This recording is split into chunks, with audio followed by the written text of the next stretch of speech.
There's things that you want to do, and then there's things that you have to do.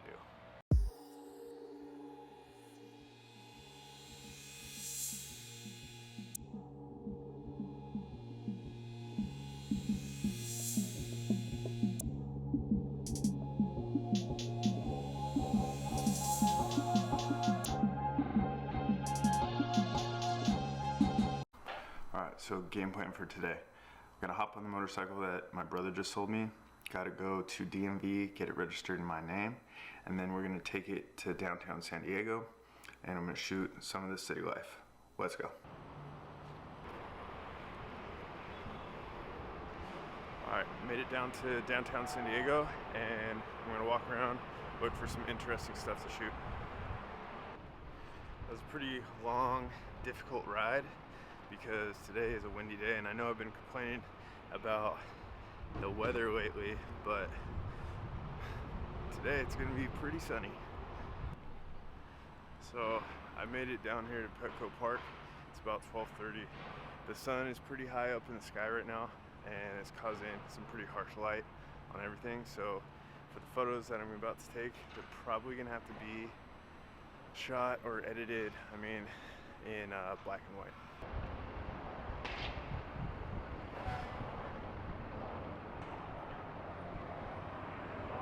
Alright, I found this cool pedestrian bridge. It goes over some train tracks. It's by Petco Park. It has some pretty cool lines on it. I'm gonna see what I can get here.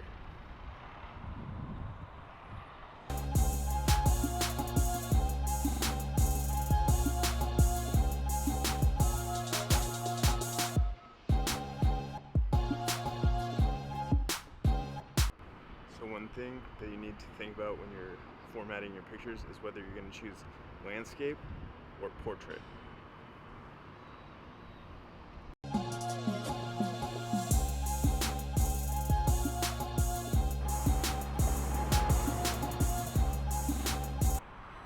In last week's video I talked about leading lines going from like a corner into the middle or into another corner.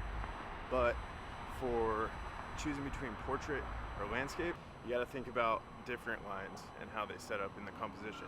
So if you're going to choose portrait, a main thing that's going to help you make that decision is which way are the dominant lines of what you want to shoot go. So let me give you an example. Alright, so we'll take this composition for example. On the right we have these rails right here that are creating long lines into the center. But then we have this giant spike right here, and then more lines coming back towards the lens.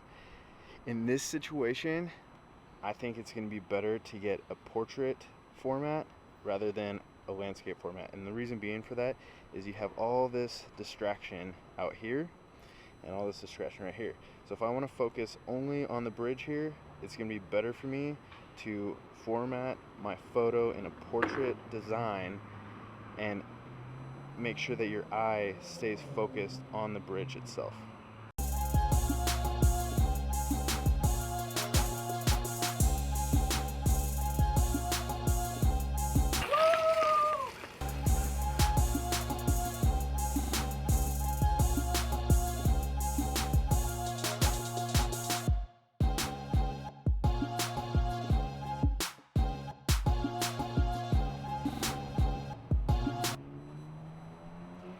Well, I'll tell you one thing, coming down here during lunch hour was a horrible decision. I just keep getting a herd of lunch walkers, and they keep going through my shot, and they decide to stay there for a very long time.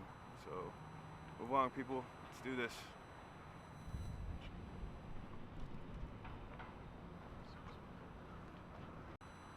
Another thing I forgot to point out down on the bridge, I currently have a meth addict homeless person. He's just standing down there taking off his clothes. Really starting to piss me off. Alright, so I finally ended up getting a shot. Here it is, along with that crackhead or whatever. He's yelling behind me right now.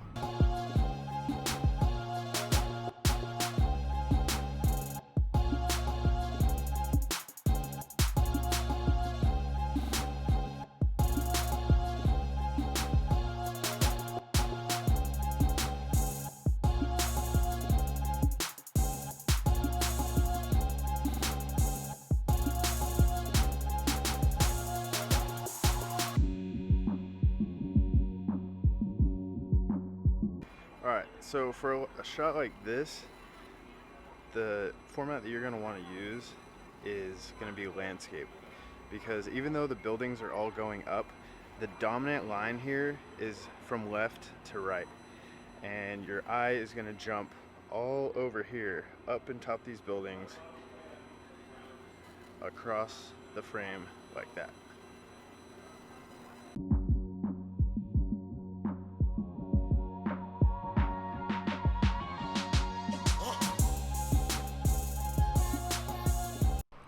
Alright, so things to think about when you're going to spend the whole day away from home shooting is, what are you going to pack? Because it's been raining lately, and today I really want to get out and ride my motorcycle, but because I chose to do that, I have to pack everything on my pack. And also, I have trust issues because I don't believe everybody's good. In my backpack right now, I also have my motorcycle helmet. Not very good. Also, because I rode the motorcycle, I have on high boots and jeans, and it's currently, I don't know, probably 70 degrees. So I am sweating my ass off.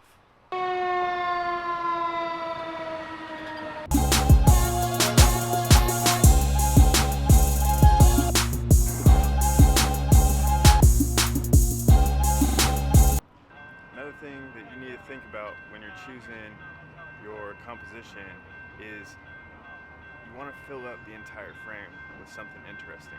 So if you're getting mostly sky and the sky isn't that great, it's a waste of your time. No one's really gonna appreciate that. But if you got a city, you fill it with buildings. And so for this shot, I chose to go landscape with the format, and that way your eye is more entertained by all the buildings and everything else that it can bounce around with and see, instead of portrait, which would get down the road, but it'd have a lot of sky as well.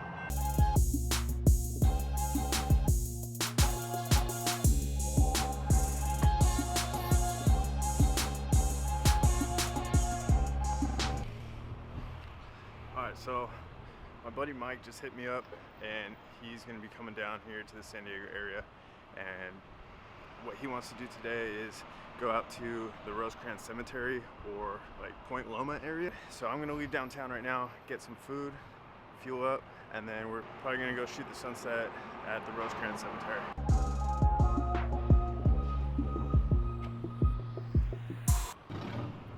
Alright, so I decided to come to Little Italy for lunch. And when you're coming to Little Italy and you want something easy, really tastes good and cheap, you go to Landini's Pizza.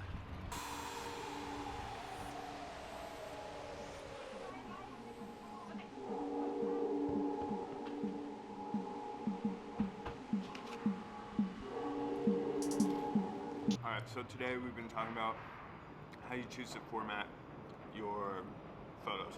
Whether you choose up and down, which is portrait, or side to side, which is landscape. Alright.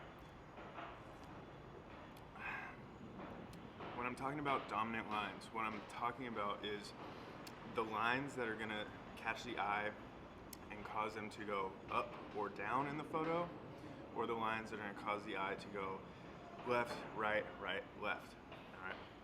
So when a composition has primary lines going from left to right or right to left, that's when you're going to want to choose landscape mode or landscape format, because it's going to tell a story for the eye. It's going to cause the eye to go left to right. It's going to follow the lines all the way across, and it's going to be more pleasing for that person's eye.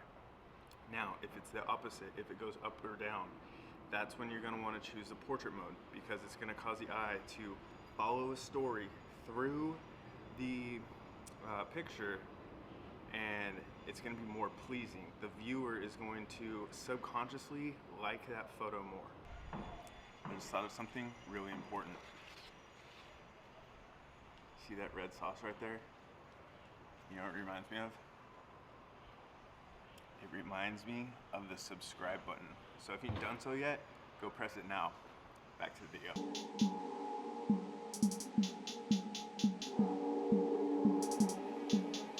I'm refueled and ready to go. I think I'll make it till sunset now.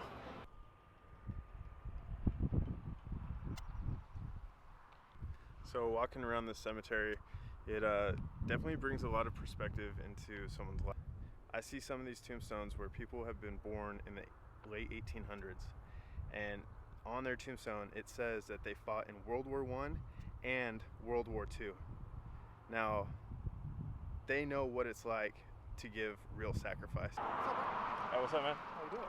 Good, yourself? Oh, great. Hey, so tell them, was there any like specific reason why you wanted to come out to the cemetery today? Yeah, well, this got a lot of symbolic features to it, being that this is for fallen heroes and stuff like that. You know, service members across the board.